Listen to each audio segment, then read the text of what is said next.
So folks, I'd like to work one more example with you, but before we do that, I want to remind you that I said that sometimes you have a solution that cannot be obtained from a family of solutions, and that's what we're going to call a singular solution.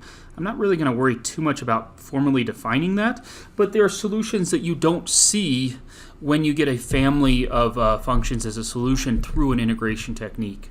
And we'll talk about that in this example here. So this is our last example of separation of variables, and we're going to work through it. We'll do the separation of variables first, and then we'll talk about its singular solution that it has. So the first thing I want to do is let's go ahead and take a look at this ODE, and in this case this is a first order ODE again. So if we were to classify it, we'd say that it's a first order. It's a nonlinear ODE because of this to the 2/3 power. We'll talk more about that. And for other reasons, and it is separable. So this actually looks very similar to the one we saw previously. But let's go ahead and tackle this. Notice that here would be my, I think we called that g of x, and here would be my h of y, and we can go ahead and separate this then, and we end up with. So I went ahead and separated out the variables. Now we can go ahead and integrate both sides. The right-hand side's very straightforward. We end up with 3x squared, and we always collect the constant over here. And I believe we end up with 3 halves on the right-hand side, y minus 1 to the 1/3. Oops, that should be 3 y minus 1 to the 1/3, and then double check that. And so we've integrated this through separation of variables. What is still possible to do is to take this implicit solution that we were given and find an explicit solution in this case. It's not too bad, so we'll go ahead and do so. So the first thing we're going to do in trying to isolate y is divide both sides of this, oops, my paper's jumping on me. Divide both sides by 3, so we get y minus 1 to the 1/3 is equal to x squared plus, and here I'm going to go ahead and write c over 3.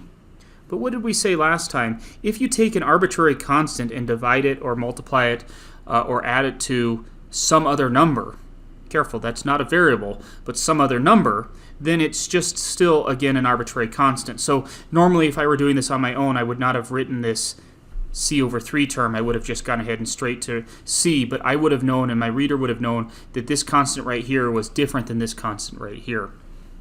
Okay, we're on our way to solving for y. I'm going to go ahead and cube both sides. That gives us y minus 1 is equal to x squared plus c quantity cubed. And last, we get y is equal to 1 plus x squared plus c quantity cubed. And this is the family of solutions that we obtained through solving this ODE.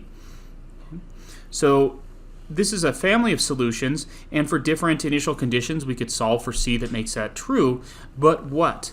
Well, here's the rub. At some point when we did the technique of separation of variables, notice that we divided by the expression y minus 1 to the 2/3 power. That showed up right there. Let me put that in a different color. So that showed up right there. Of course, that made an implicit assumption that y wasn't, if I'm going to write that division, that's assuming that y isn't identically what number? This assumes that the unknown function that we're in the process of solving for, y sub x, is not equal to the function 1, the constant function 1. But we could see that if we took the solution, so let's try the solution, y of t is equal to 1. If I plug that into this ODE, and check both sides, we would end up with the identity 0 equals 0. What I'm saying here is if you took the derivative of this, y prime of t, that's equal to 0. So plugging that into the original ODE over here, we'd end up with 0 is equal to 6x times 1 minus 1 to the 2/3, where I plugged in that 1 there. And so we see, yes, indeed, this would give us the identity 0 equals 0. So that means y of t equals 1 is a solution, but there is no way I could obtain that solution from this family of solutions. So it turns out that the solution to this equation,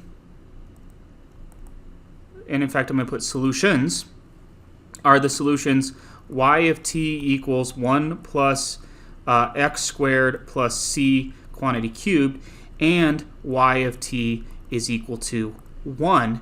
And this one right here is what we call, this solution right here is what I'm calling a singular solution. In this case, something really interesting happens because of this singular solution, and that is that the uniqueness of our solutions break down for different IVPs. And so we actually run into a really interesting problem that I want to discuss in more detail in our next class. What you can see here is we've plotted some for various values of C. The text has gone ahead and plotted